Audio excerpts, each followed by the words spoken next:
আসসালামু আলাইকুম। আশা করি আপনারা সবাই অনেক ভালো আছেন। আজকে অনেক সুন্দর একটা জায়গায় এসেছি। দেখেন জায়গাটা অনেক সুন্দর, তাই না? আজকে বিকালে আমি বাচ্চাদের সাথে আমাদের পরিবারের এক ফ্যামিলি ফ্রেন্ডের বাসায় গিয়েছিলাম। গিয়ে দেখি তারা বাংলাদেশি স্টাইলে স্প্যাগেটি রান্না করছে। চলুন এক নজরে দেখে নিই প্রসেসটা কীভাবে তারা রান্না করে। স্প্যাগেটিটি একেবারে ৫ থেকে ৬ মিনিট পানিতে সেদ্ধ করে নিতে হবে। এটি একটু শক্ত হবে এবং একবারে নরম হবে না।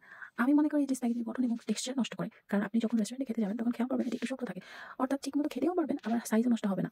তারপরে নরমাল পানি দিয়ে ধুয়ে ফেলতে হবে। পানি ঝরে গেলে স্প্যাগেটিগুলোকে হালকা হাতে ২ হাতে হালকা হাতে তুলে নিতে হবে। একটু সরাতে হবে, একটার সাথে আরেকটার সাথে লেগে না যায়। এজন্য একটু ছাড়িয়ে নিতে হবে। তবে কাজটা খুব সাবধানে করতে হবে যাতে ভেঙে না যায়। এবং উপকরণগুলি হচ্ছে ক্যাপসিকাম কুচি লাগবে অনেক টাইপের, চিকেন ছোট ছোট করে কাটা, স্লাইডস করা, সসেস কুচি, এবং এখানে আছে গাজর ও পেঁয়াজ কুচি। অন্যদিকে চুলায় তেল গরম করতে দিতে হবে। তেল গরম হয়ে গেলে তাতে পেঁয়াজ কুচি দিয়ে দিন। আমিও একই প্রক্রিয়ায় রান্না করি, কিন্তু আমি আসলে সত্যি বলতে বাচ্চাদেরকে নিয়ে আমি ভিডিও করতে পারি না। তাই এখানে এসে দেখানোর উদ্দেশ্য একটি ভিডিও বানালাম। আমি অনেক অনিয়মিত ভিডিও দিই, কিন্তু বাচ্চারা যখন বড় হবে তখন নিয়মিত ভিডিও দিব ইনশাআল্লাহ। আশা করি আপনারা সবাই পাশে থাকবেন। তো এরপর পেঁয়াজ কুচি একটু লাল হয়ে গেলে উনি দিয়েছেন স্বাদমতো লবণ। আপনারা পরেও দিতে পারেন, উনি আগে দিয়েছে। এরপরে দিয়েছে গাজর কুচি, যেটা আমি ভিডিও করতে আসলে স্কিপ হয়ে গেছে। সো লাল লাল দেখতে পাচ্ছেন। সো দিয়েছে গাজর কুচি। তারপরে দিয়েছে মাংসের ছোট ছোট টুকরো করা পিস। তারপরে একটু নাড়াচাড়া করতে হবে, সবগুলিকে মিশ্রণ করতে হবে। তারপর দিয়েছে কাঁচা শুকনো মরিচ। এই শুকনো মরিচ, কাঁচা মরিচ আর কি, এই কাঁচা মরিচটা আসলে এখানে আমরা শুকনো করে রেখেছিলাম, কারণ এখানে সবসময় এমন ঝাল মরিচ পাওয়া যায় না। তো এই জন্য শুকানো। আপনারা চাইলে কাঁচা মরিচ এমনিও দিতে পারেন।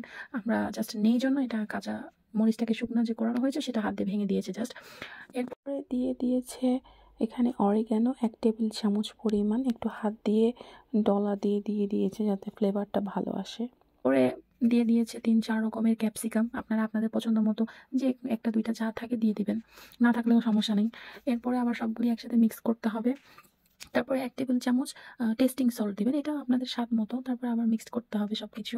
এরপরে ৩ টেবিল চামচ সয়া সস দিয়েছে এখানে, কারণ আমাদের স্প্যাগেটির পরিমাণটা অনেক বেশি ছিল, সেজন্য একটু বেশি দিয়েছে। আপনারা আপনাদের পরিমাণ বুঝে, স্বাদ বুঝে দিবেন।